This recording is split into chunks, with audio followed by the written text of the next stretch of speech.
as that was just announced, we are recording this meeting, so if you don't want your face showing, go ahead and turn off your video. If you have a question for our speaker, please send a private message to host Leona Straight. Put the word question all in caps at the beginning so that she can track those easily for us. And at the end of the presentation, she will present those questions to our speaker. That's just another way we can keep the meeting run smoothly. So again, if you have a question for our speaker, send a private message to host Leona Straight. So again, I want to welcome you to our January meeting. We are so glad that you are here with us, especially on this, the 15th annual Human Trafficking Awareness Day. I don't think we've ever had one of our monthly meetings fall on the Human Trafficking Awareness Day, so that was pretty cool that it happens this year. 15 years ago, in January of 2007, the Senate formally named January 11th Human Trafficking Awareness Day. And then in 2010, President Obama named January National Slavery and Human Trafficking Prevention Month. And I love that the pairing of these two things remind us that awareness and prevention must go hand in hand. We cannot prevent human trafficking unless we are aware of the realities of it. We cannot prevent human trafficking if we are looking for all of the wrong things because we follow crazy things in the media and we don't really know what human trafficking looks like. We can, however, become aware of what human trafficking is, what it looks like in our community, and how it affects those around us. We can become aware of what we can do when we suspect human trafficking, and we can become aware of how we can advocate for and support victims and survivors of this crime. That's why we're here. All of this takes effort on our part and a willingness to keep up with the research and trends from around the nation so that we can be effective in our work. As many of you know, this task force is a grassroots, all volunteer-run nonprofit organization based in Colorado Springs. We've been active in this community for 14 years, and everything that we do stems from the passion and drive of our board members and our incredible volunteers. Our vision is to end modern-day slavery in Southern Colorado. Our mission is to be involved in preventing labor and sex trafficking through awareness and advocacy, intervening in the human trafficking cycle through collaboration, ooh, that changed, sorry about that, with collaboration with individuals, agencies, and organizations, and connecting those impacted by modern slavery to restorative services. The things that we're involved with are monthly meetings like the one you're attending right now. Part of the biggest thing that we do is trying to connect and collaborate in the community. That involves you joining our meetings. It works fantastically when we're able to be in person so that we can get to know one another, but we have continued in the virtual realm with COVID. We do community presentations. If you are interested in having a presentation done to a small group or a large group, you can reach out to us. Lisa Brandt, who I believe is scheduled to be at this meeting, you can reach out to her through the chat. She is over our presentations and can get that coordinated with you. We do an annual symposium that happens usually in October, where we bring together speakers to give us good information on what's going on in the anti-trafficking realm. We run a diversion program. We're actually ramping up with a few participants with the 4th Judicial District Attorney's Office. These individuals have been arrested on charges of prostitution, and we're able to come in with volunteers and run a program that will help them get connected in the community, and have that taken off of their record so that they can apply for jobs and move forward with their life. And we also offer survivor support. Before we get to the announcements, I want to pass along some resources for those of you especially who may be new to the anti-trafficking realm. The information will be shared in the chat so you can copy and paste from there. I am often asked where I go to for information when I share about human trafficking.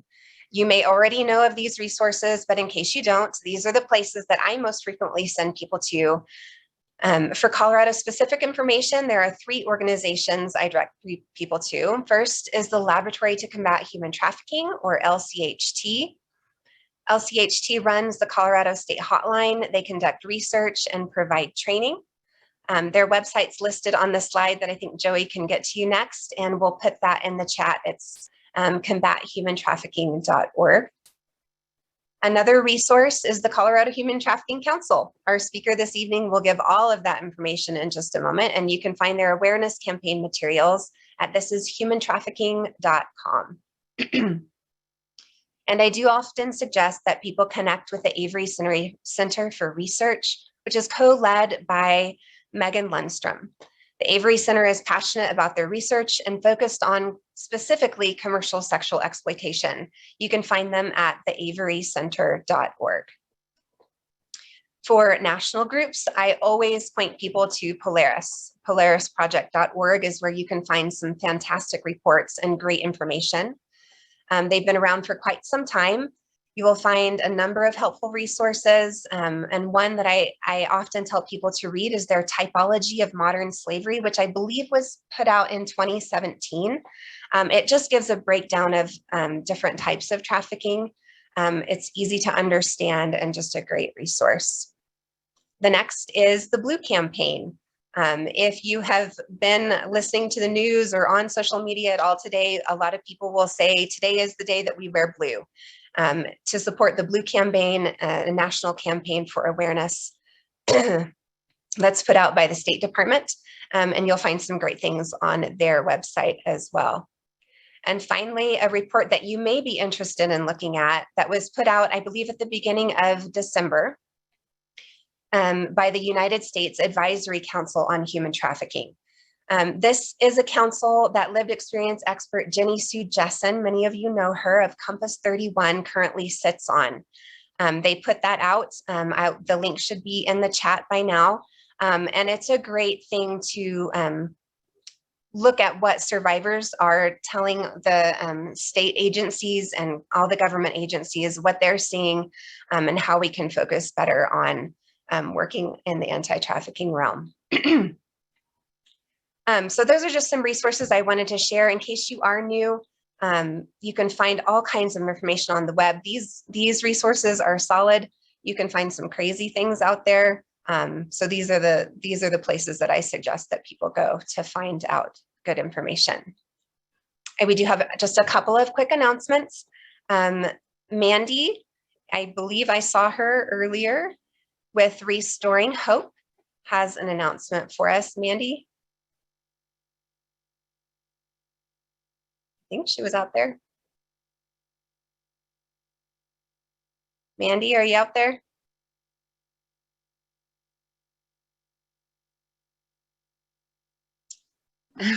Good, there we go. Good. It wouldn't let me unmute for a moment. Okay. Yeah, so I am with Reclaiming Hope, and we are actually looking for even more mentors. We do training twice a year, and so we did a training in August and brought on some great new mentors, but we are also looking here in February to do another training, date to follow. But yeah, so this, if you think that you are someone that could just be a good role model, someone to walk alongside a survivor and just be on their journey with them, that's really what we're looking for. So contact me. My information is there. You can also fill out an application on our website. It's not completely on there, but if you look up Reclaiming Hope, you'll find us. And yeah, it's reclaiming-hope.org. And then we could get you started on mentoring. I do an interview first with you just in person, and then we have a day-long training. So if you contact me, I can give you a little bit more information.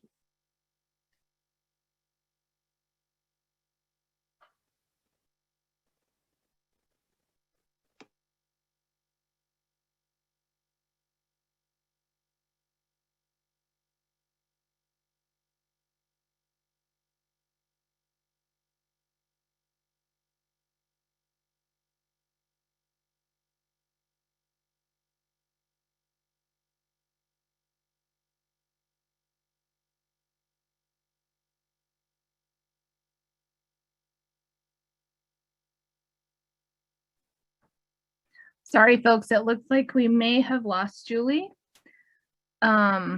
She just disappeared, so give us just a minute for her to sign back on. I apologize.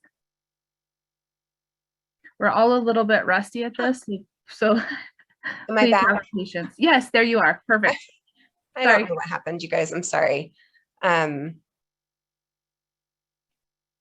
so you didn't hear anything I just said. I was talking to myself. That's awesome. Okay. Okay, Joey, if you could go to the next slide. I just wanted to make a quick announcement for a group that is involved with YWAM that has done regular outreach to illicit massage businesses in the Colorado Springs area. If you've been with us anytime, you've probably met them. They've done Valentine's Day outreaches. Sorry, I blanked there for a second. This year, they're doing a Chinese New Year outreach, which happens, I believe, on February 1st. So they are looking for either monetary donations or some fruit for fruit baskets. They will be visiting, I believe Marianne told me that they will be visiting 40 of the illicit massage businesses in our area to gift these women who are working in those places a fruit basket and just some of their time and a way to connect with them. Marianne was, I believe, to attend this meeting. So if she's here, you can send her a message in the chat to find out how you can donate to this initiative. I know they are looking forward to connecting with these women. With COVID times, it's been kind of up and down, but they have some great regular relationships with these women. And if you have been with us, you know that we are pushing for involvement from our county commissioners to be involved in the illicit massage businesses to see if we can get ordinances passed like are in Denver. So if you'd like to support that, you can chat with Marianne Cates in the chat. If she is not here, reach out to me and I will get you connected with her so that you can be involved in that. We will spend the next 3 to 5 minutes doing some networking. Again, if you are new to our group, please just put your name in the chat. Let us know that you're new. Otherwise, if you were involved in an organization, if you could just put your name and the organization that you're involved with in case people want to connect with you, we'll spend just 2 or 3 minutes doing that. And then I will introduce our speaker and we will get going on the presentation for this evening.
All right, I'll give you about another 30 seconds to wrap up any conversations that you're having. And feel free to continue to connect with each other through the presentation. And again, if you have a question for our speaker, please send a private message to host Leona Straight. She'll gather those questions for us and present them to the speaker at the end.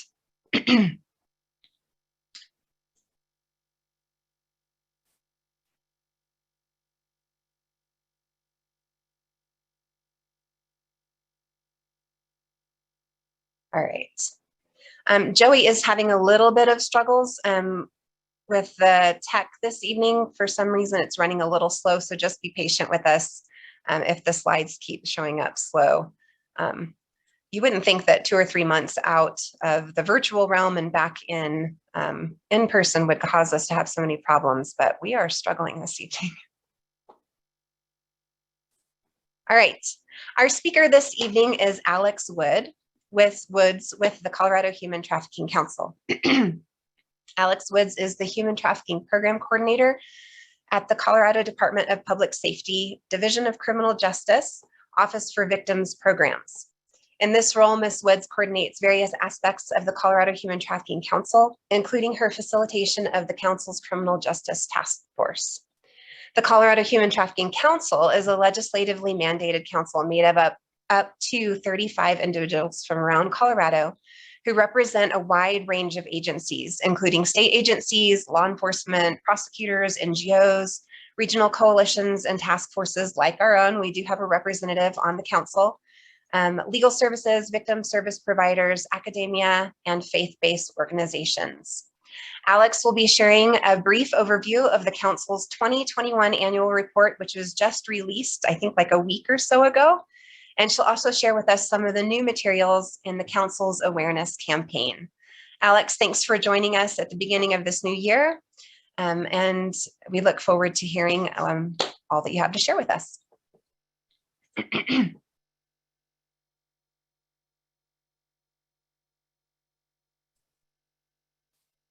Great. Thank you so much. Sorry, I just needed to get unmuted for a second. It's always such a pleasure to present to this group. This is, I think, probably one of our biggest task force in the state and really active. We're just so grateful for your collaboration with the council. I wanted to kick off today's meeting. In addition to it being National Human Trafficking Awareness Day, today Governor Polis has proclaimed that it is to be commemorated as Human Trafficking Awareness Day in Colorado. And he recorded a special message, and so we're going to play that to kick off the presentation.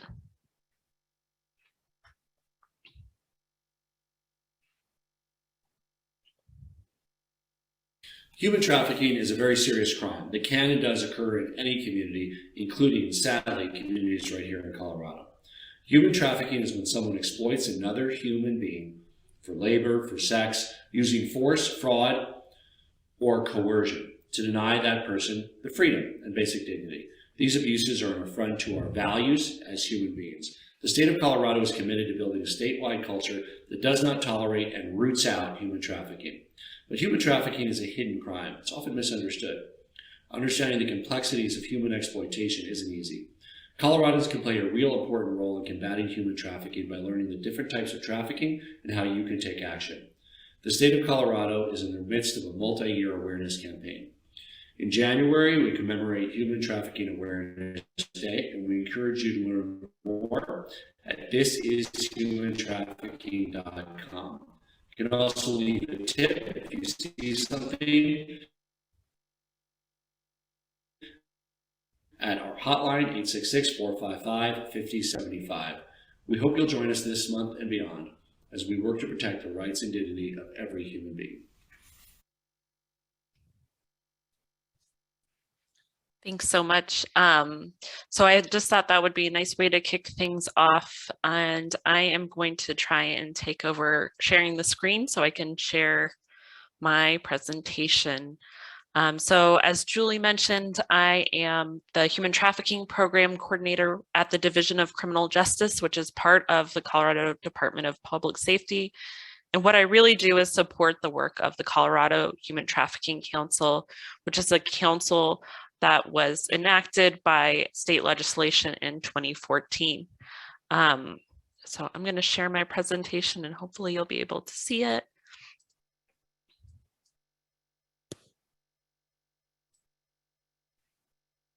Let me try that again.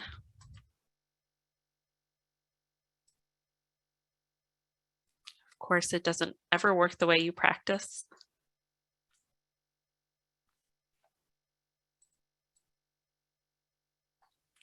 Julie, can you give me a thumbs up if it's in presentation mode? It's not. Okay.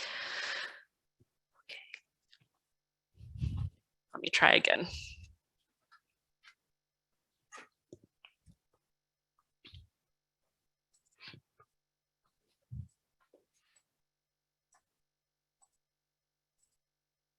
Sorry. That's okay.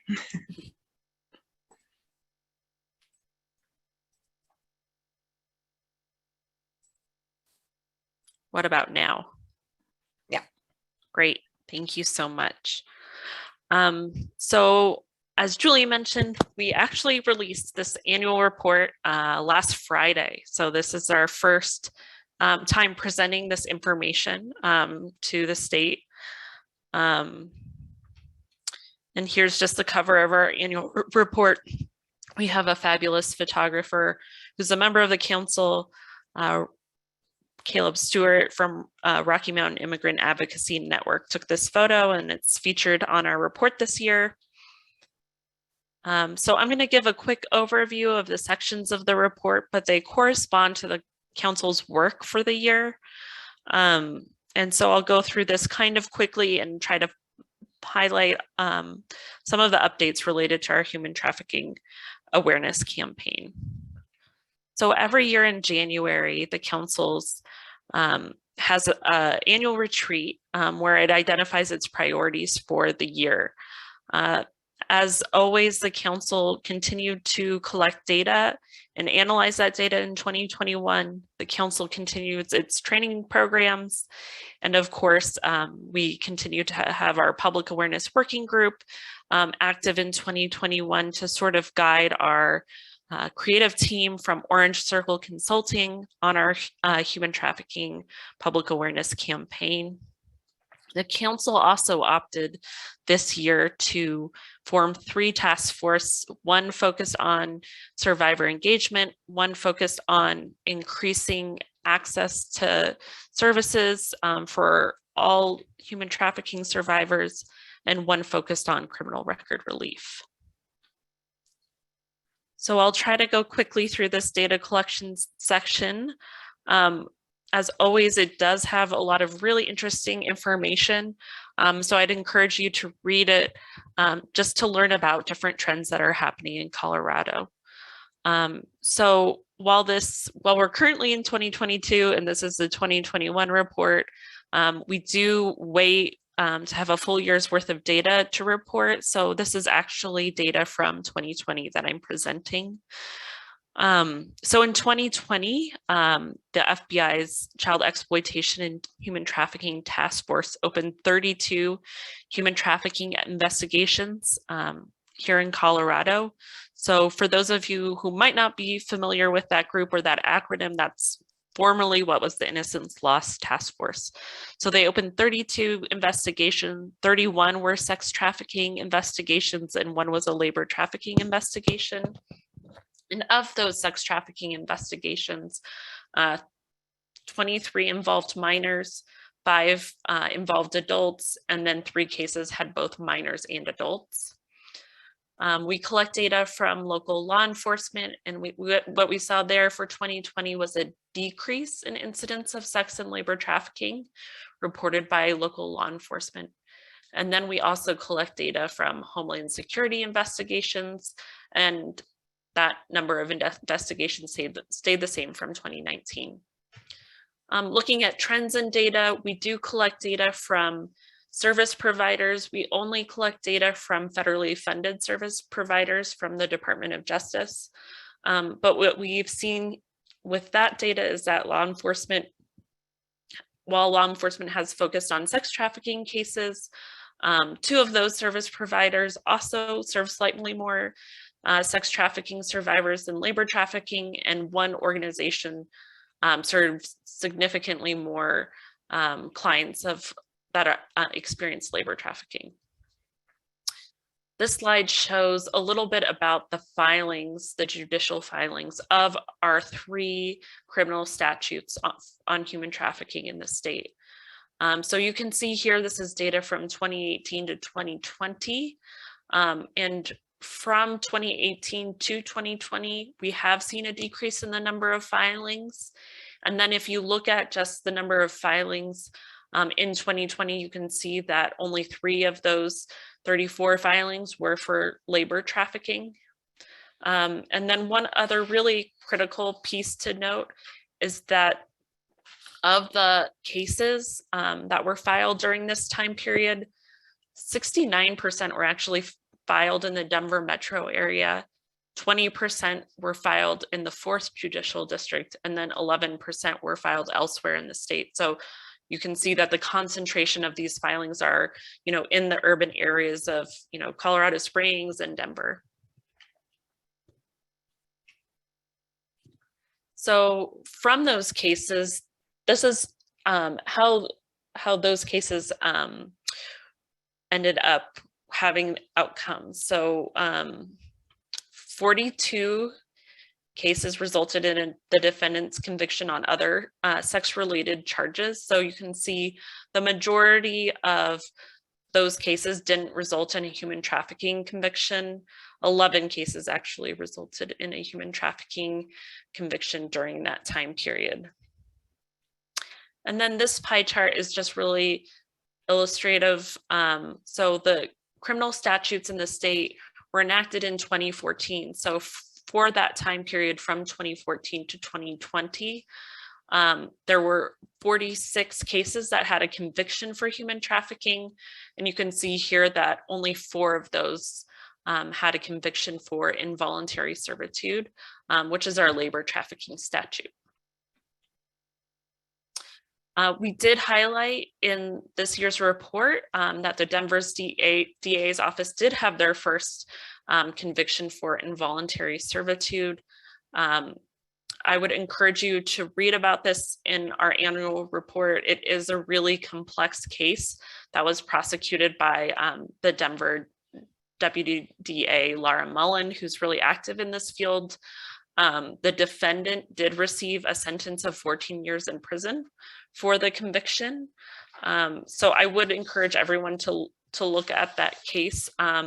Some of the things that the prosecution team really wanted to emphasize about the success of this prosecution was that it was a sophisticated investigation that didn't just rely on the testimony of the survivor. They really did a lot of work gathering information. So they had the internet browsing history for the defendant. They collected digital media. And then the other piece that they really highlighted was just the community support for the survivor. They were able to connect the survivor to a lot of resources that enabled that survivor to participate in this case over a 3-year time period.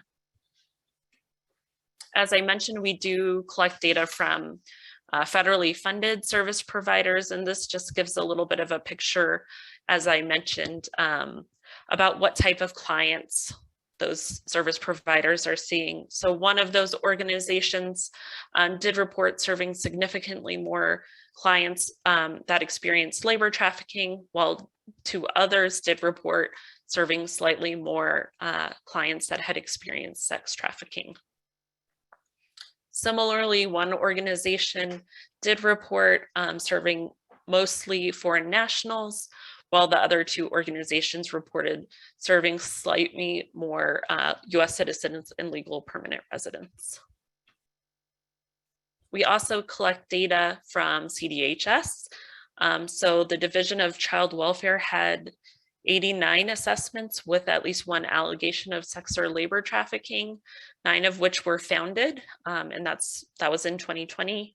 And then I did want to note just the Division of Youth Services does use their high-risk victim identification screening tool with each youth that is committed to DYS. And so there were 240 of those screenings in 2020. We don't have the data for those screenings though. And then hotline data, basically the National Human Trafficking Hotline experienced an increase in calls and other contacts nationally and for Colorado. And then Colorado's Human Trafficking Hotline also experienced an increase in calls. So this is just an overview of our public awareness and campaign. If you were at the meeting in July, I was able to share a little bit about this. And today I'd like to give you a little bit of an update. So we have been working on this campaign for several years. We began the campaign with some formative research to make sure we knew Coloradans' baseline knowledge about human trafficking and also to develop effective messaging. And then we were able to develop a campaign strategy, which was very unique. So the idea behind our strategy is to show composited narratives of different types of lived experiences. We all know that there are many different types of experiences that survivors of human trafficking have, many types of exploitation. And so really highlighting those different experiences so that we're able to communicate across the state about all forms of human trafficking. And so the way that we've done this is to show coercive statements that a victim might hear that exploits their vulnerabilities and how they might become trapped in a situation of human trafficking. So we were able to secure funding for implementation of the campaign starting in 2020. So we've received 2 grants. One was for implementation of the campaign in 2020, and then we have another grant which is running from 2021 to 2022. So we do have funding through the end of this year for this campaign. So it's really exciting to see that we will be able to, have 3 years worth of implementation of this campaign, and we'll of course be pursuing additional funding for it.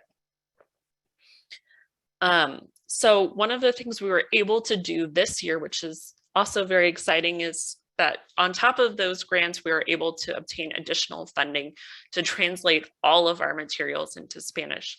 So we now have been able to translate our PSAs, our radio spots, and all of our advertisements into Spanish. And we were very thoughtful about this translation.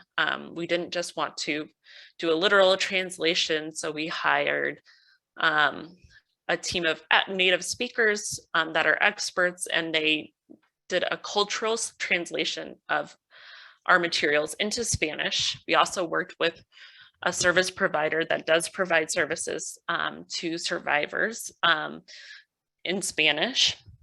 And this is all of the materials were also survivor informed by Spanish speakers.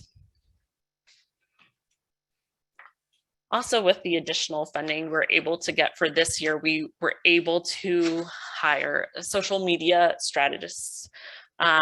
We started rolling out a specific social media strategy in fall of 2021 and have been scheduling 3 or 4 organic posts on Facebook and increase our engagement on those platforms.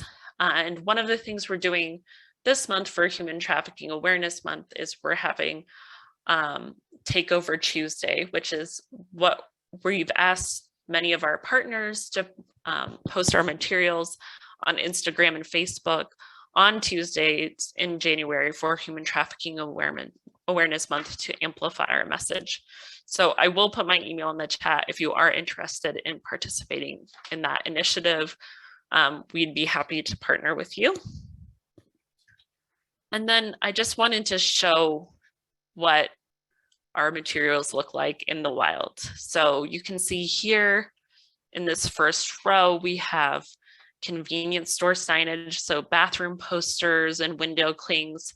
We've done a big push of these in resort towns. These types of advertisements are really targeting victims. So really trying to connect those victims with resources. We have tried gas station TV ads. We have paid social media posts. We were able to get our advertisements into Denver International Airport over the summer and then in December. And then finally, at the bottom, we have some examples of a digital billboard and a static billboard. And here are some of our public transportation ads. So we've been able to put advertisements on buses. Right now, we also have a light rail car in Denver that's completely wrapped in our advertisements. And then we also put interior ads on buses on light rail that are more victim focused as well, to make sure that those who are able to see those advertisements and might have a longer engagement with the ad might be able to be connected to resources. We also do local news sponsored articles. And then finally, this last row is about our YouTube channel. And then for Human Trafficking Awareness Month, we are doing a pretty big push. We did a media buy around the Winter Olympics, so we'll be having our PSAs around the Winter Olympics. We also have purchased some airtime, not during the Super Bowl, but before and after the Super Bowl. So we're really excited about that, getting our PSAs during those high traffic hours. And then we have also been able to get some bus shelters and billboards around the National Western Complex for this talk show this January. We're really excited that we've been able to get a few different awards for this campaign. It's been recognized with 2 Telly Awards, a Communicator Award for Excellence, and we received a local Emmy for public service announcements. So it's really just showing the power of this campaign and how creative and hopefully impactful it is. And speaking of impact, we really drive all of the traffic to Colorado's human trafficking hotline. We're still analyzing the data from 2021, but we know that from November 2020 to January 2021, we did see an increase of almost 50% in calls and texts to the hotline, and then our tips almost doubled, and that was in a comparison from the same time the previous year. For those of you who don't know, the council does have 3 different training programs.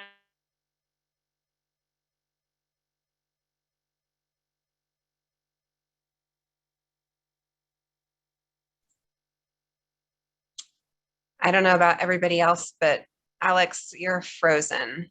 Can somebody give me a thumbs up if I'm the only one? Okay. Hang on, let's see if we can get her back.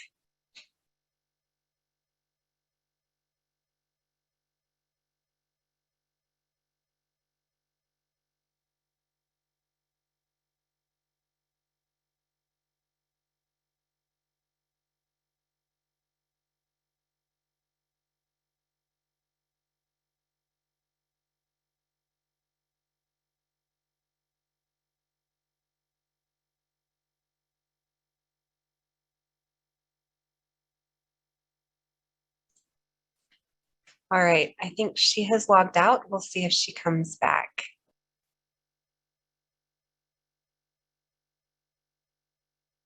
Sorry about that, guys. The internet must just be rough today.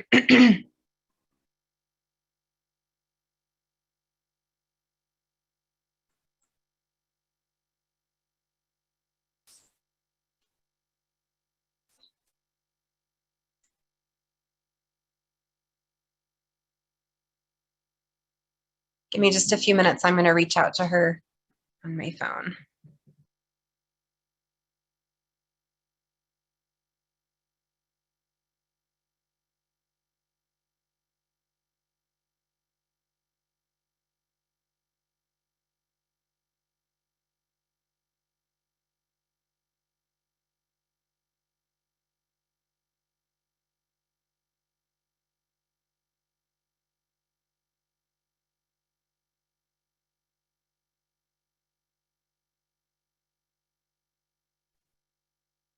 Hi, can you hear me? Great. Sorry, I lost my internet connection. Sorry about that. I won't share my screen for the rest of the presentation, but what I really just wanted to share was we do have a training program that the council does does implement every year. And in 2021, from January to the end of November, we were able to train over 700 people in human trafficking, on our human trafficking programs. We have one program that's a Human Trafficking 101, one that is focused specifically on human trafficking training for law enforcement, and then another that is focused on human trafficking training for service providers. And we've highlighted that work in our annual report, and I will put a link to our annual report in the chat. And then I just wanted to also talk a little bit about the work that the council does. So the majority of the work the council does is in its advisory committees. So in 2021, we had 3 different advisory committees. One was on survivor engagement, one was on equitable access to services, and one was on criminal record relief for survivors. So included in this year's annual report are recommendations that each of those task forces developed after several months of meeting and discussion. So I'd really encourage you to look up those different recommendations from each of those task forces. They're really critical. The Survivor Engagement Task Force did really take a critical look at how we could improve engagement with survivors, both with the council and across the state. The Equitable Access Task Force really looked at how we can better connect survivors with services. So there's some really creative ideas that they have. They really found the regional navigator model to be effective. They recommended things like having County Department of Human Services reps have office hours at more accessible locations to help survivors fill out applications for public benefits. So those are just some examples. And as Julie mentioned, with the diversion program, one of the things that we know about survivors of human trafficking is that they can be criminalized for things that they do that they're coerced to do as a result of their trafficking experience. So that task force really took a look at what ways in Colorado can we make it easier for survivors who have committed a crime that's a direct result of their trafficking experience, how we can provide them with relief, because we know that having a criminal record can really create a lot of barriers for those survivors from accessing services they need and moving on and healing with. And so I'd really just encourage you all to read through the report, and I'll put the link in the chat. And then finally, I just wanted to share 2 of our new PSAs. So with some of the additional funding that we were able to get for our campaign this year, we were able to create 2 new lived experience narratives, and we're going to play both of them. Luke's experience is an experience of a male sex trafficking victim. And so we'll play that. And then we also have a labor trafficking experience. That's Antonio's experience. He's working in the restaurant industry. So I'm really pleased to be able to share those with you.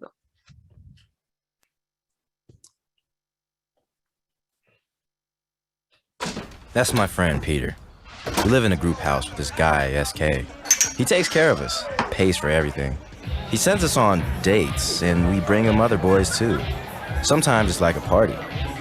Other times it's scary. I want to get out, but SK controls the money and us. I feel guilty for wanting to leave, but I'm afraid of what'll happen if I stay. This is human trafficking. If you suspect this is happening to you or someone else, go to thisishumantrafficking.com.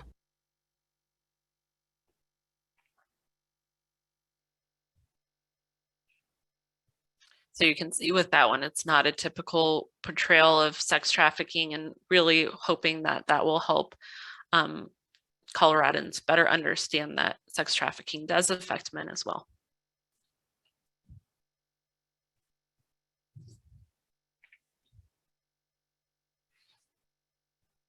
Are you able to get the other one up?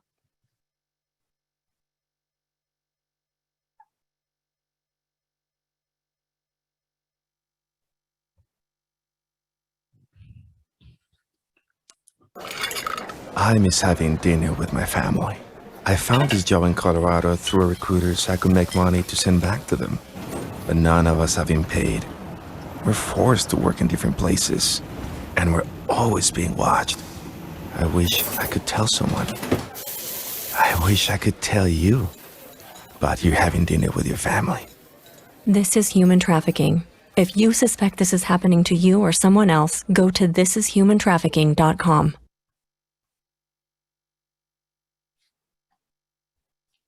Well, thank you so much for the time. I will put my contact information and some of the links in the chat. Yes, thank you for joining us. Leona, if you have any questions, I do also want to say, Alex, that I have gotten, because people know that I'm involved with the task force, I often get like texts of pictures like, I was just in DA, you've got to see what they have up. And like just last week, I was sent a picture of one of you guys's big banners that are out there. So it's awesome. People are seeing them and they love what they look like. I think they're great. The videos are really well done. I love that they're short and just really catchy with what they show. So yeah, Leona, do we have any questions? Yes, we do have a few questions. But before I start with the questions, I just wanted to let you know, Alex, that there were a number of comments in the chat, very complimentary on the quality of the information, the quality of the campaign, the ads, and things like that. So I just wanted to share that with you. Thank you. All right, first question is, you mentioned that in the most recent report year, reports were down. Were reports down because of COVID lockdowns and isolation? Yeah, so that's a great question. So we did see I think this is in reference to law enforcement. I think that that's part of the reason. They also switched the platform in which they report and how I access that. So I don't know if that had something to do with it, but it is really hard without calling each jurisdiction individually and asking what's going on in terms of the decrease in the number of cases that they're seeing. But I would say COVID might be something that is a contributing factor. Thank you.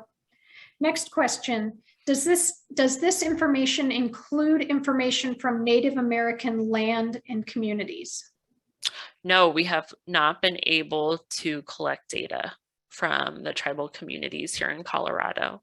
It's something we'd love to collect at some point. Our office does work with tribal communities on other projects, and we have worked with a regional navigator in some of those areas to do training, but it is definitely something where we could increase our engagement. Great, thank you. Next question. Can we share the This is Human Trafficking campaigns? If so, what information do we need to include to ensure CHTC is credited? Great. So I think whoever sent that message in should email me. I put my email in the chat. We'd love to partner with people to have them post our social media content, and we have a whole guide that I can send you along with some of the files to post as well. So please just reach out to me directly and I can get you connected with all of that. Excellent. And then a simple way to do it also is to follow our social media platforms. Follow us on social media platforms, both Instagram and Facebook, and then just repost what we post on there. Great. Last question. Is there a way to get advertisements to the more rural areas of Colorado? That is a really great question, and it is something that our creative team is working on this year. So we are working with them on a specific rural strategy. I am not super involved with that part of this campaign, but I know it is something that is happening. trying to get connected to more rural areas because, you know, that's the majority of the land in the state. So. Great. Thank you, Alex. Any more questions that came in at all, Leona? Okay. Some of the things that I always think about when looking at reports, and Alex, you might have something to say about this as well, is when we send people to like websites or like Polaris's reports or reports by the International Labor Organization, excuse me, the thing that we have to look at is the parameters within which that research was done. So Alex, you mentioned that the sources that you use are all federally funded. So there may be instances of human trafficking that were collected by groups that were not federally funded, and that means that they're not included in your research. Am I understanding that correctly? So that's just for the service providers. And the reason why we focus specifically on federally funded service providers is because they're just able to give us the reports that they give to the Department of Justice, and they use all the same indicators. So it's just data that you can sort of look across. I know there are, and that's just service provider specific. There are a ton of service providers that we're not collecting data from in Colorado, including many that are on this call that are doing amazing work. Right. It's just beyond the scope of our capabilities to reach out to every single service provider in the state to get their data. Yeah, So absolutely. that's why we do that. Yeah. Yeah. And that's what I want people to understand is that when we look at reports and when we talk about statistics that we want to throw out there, like you have to understand where that stuff is coming from, what actually was looked at, what actually was reported, and then what was put into that report. So when people like, I get requests for interviews and everybody wants like hard numbers. And I'm almost always telling people, I can give you some numbers, but I need you to understand what those numbers represent. So when we look at reports, I think it's important for people to understand the things that were looked at, the reasons why they were looked at, and how that data was collected. And I'm so appreciative that the council does such a good job of reaching out. And I know, like, I don't know if people understand how much money it takes to run an awareness campaign that like what you guys are doing. I mean, people have pushed us for a long time. Why don't we do an awareness campaign? Let's do some marketing. That's big money stuff. And it takes a lot of time and a lot of research. And you guys have really dug in. And I'm so thankful for all of the work that you guys have done on behalf of victims and survivors and people like us who are concerned about this issue in our state. So thanks for all that you do. Thank you. Yeah. All right, everybody, that is the end of our meeting. We'll